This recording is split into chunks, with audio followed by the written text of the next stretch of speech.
Magandang umaga po sa lahat ng ating mga taga-subaybay sa ating programang Manage Life Radio at sa lahat po ng ating mga kababayan sa Pilipinas. Magandang umaga po at sa mga estudyante natin sa The Late Start Investor Class. Magandang araw po sa inyong lahat at sa ating mga estudyante sa Think and Grow Rich Class. Ito po si OG Solitario muling umiiri mula Lunes hanggang Biyernes para po kayo ay mabigyang guidance sa mga bagay-bagay patungkol po sa pera at buhay. At sa lahat po ng ating mga kababayan na nandito po sa Amman, Jordan, na hindi pa po dumaan ang ating klase sa The Late Start Investor Class, ay nagbubukas na po ang ating klase ng The Late Start Investor Class, Batch 5, dito po sa aming tahanan, alas 7:30 ng gabi bawat Miyerkules. Kung kayo po ay may mga kaibigan na gustong matuto, i-contact nyo na lang po ako sa ating telepono 078-512-4381. Sa araw po na ito ay mag-aaral tayo sa ilang philosophy na kailangan nating malaman. Ito po yung 6 secrets millionaires know that you don't. Ayon po kay Vicky Milyaso. Meron daw 6 na sikreto ang mga millionaire na hindi daw natin alam, na probably maaring makatulong po sa atin, dahil sila ay nandoon na nga. Una po dito sa listahan nila is everything is marketing.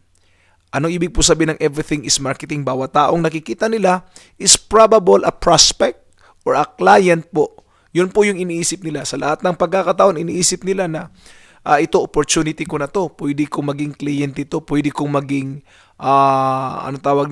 prospect ko na to, para sa aking negosyo.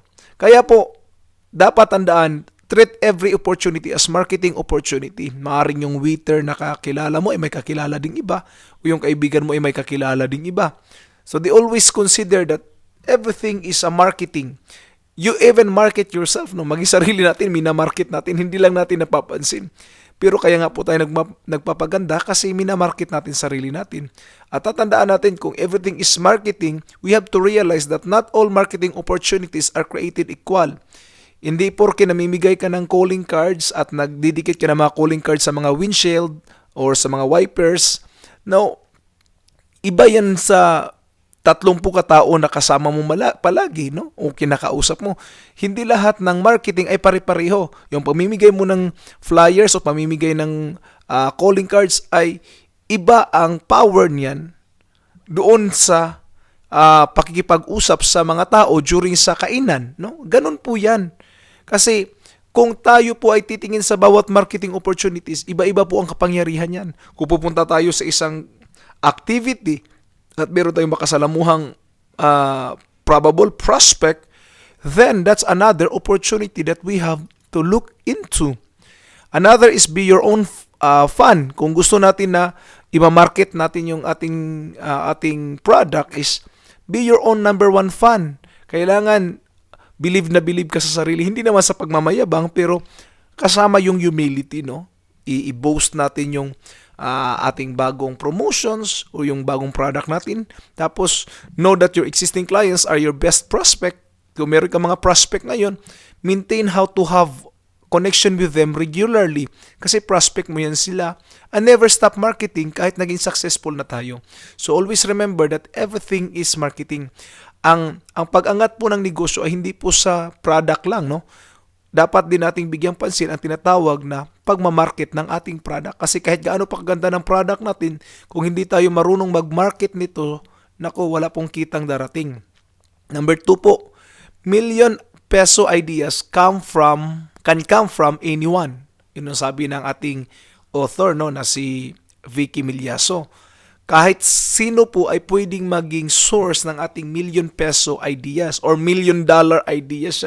Kahit ordinaryong empleyado ay pwedeng maging source ng ating pagiging milyonaryo. At tatandaan po natin na wala pong crazy ideas. Kasi at first, crazy po talaga yan.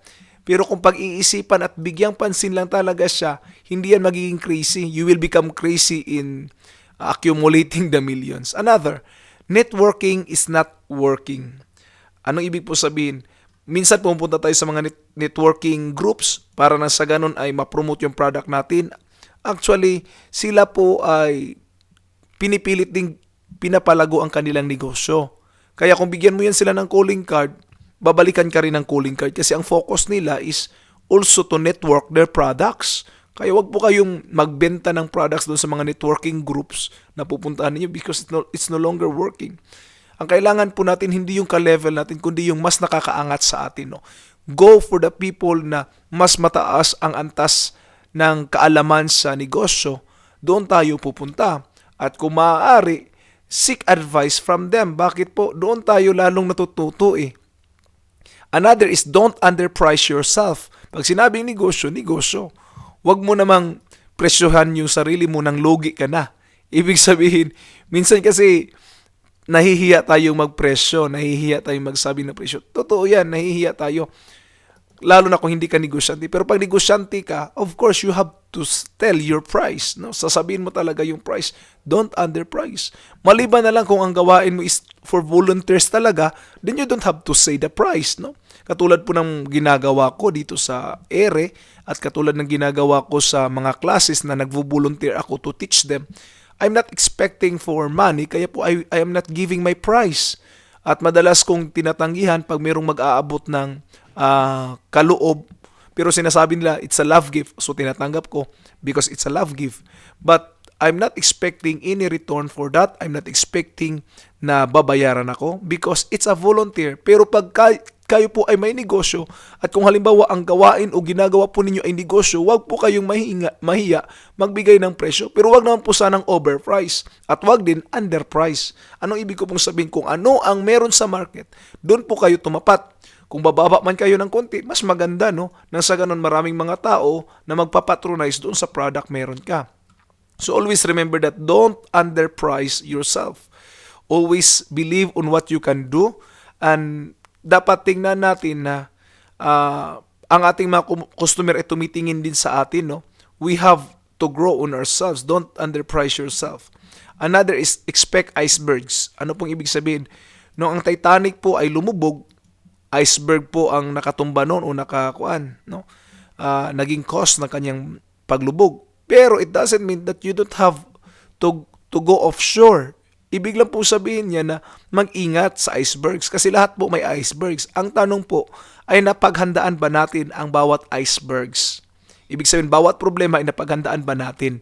Yun po ang dapat maging ugali natin with regards to problem. Paghandaan ang bawat problema at huwag matakot kasi kahit anong negosyo, meron talagang problemang darating. Ang tanong ay kaya ba nating harapin ito ng buong tapang? Last po dito sa listahan na ibinigay natin, I compete only with yourself. Do not compete with other people. The competition which will happen will be with ourselves. Dapat we have to be the best that we can be, better than yesterday. Yun po ang dapat maging goal natin. Kung competition po natin yung ibang tao, nako malulugi po tayo niyan. But compete with yourself. Make the best of yourself. Kung tayo ngayon ay ganito, then be the best the day after, no? Gawin natin yung pinakamabuti na kailangan nating gawin in order for us to become a millionaire. So ulitin ko po, ito po yung 6 na bagay na mga sikreto ng mga milyonaryo na maaaring hindi nabanggit sa atin. Everything is marketing. ₱1,000,000 ideas can come from anyone. Number 3 is networking is not working anymore. Number 4, don't underprice yourself. Number 5 is expect icebergs. And number 6 is compete only with yourself. Hindi ibang tao ang ating kakompetensya, kundi sarili natin. Kung meron tayong minamarket ngayon, work the best that you can in your work, but kung titingnan natin sa sarili natin, higit din tayong magtatrabaho para palaguin ang ating mga sarili nang sa ganun po maging competitive tayo o hindi maging competitive, maging creative tayo at maging magaling tayo sa ating sarili because when we learn, we will earn. Kung tayo ay matututo, tayo ay kikita. At the more we are growing, our income will grow along with us. Kasi kung hindi tayo mag-grow, huwag tayong umasa ng atin pong kita ay lalago kasama natin. Yun po ang totoo at aminin na natin na bakit tayo hindi kumikita ng malaki dahil tayo po ay hindi lumalago. Kaya kailangan po tayo matuto at lalago sa ating sarili. Muli po, this is OG Solitario, challenging you from Monday through Friday. na magsasabi uli-uli, paulit-ulit, don't just survive, but also thrive, rich for managed life. Hanggang sa muli, paalam po.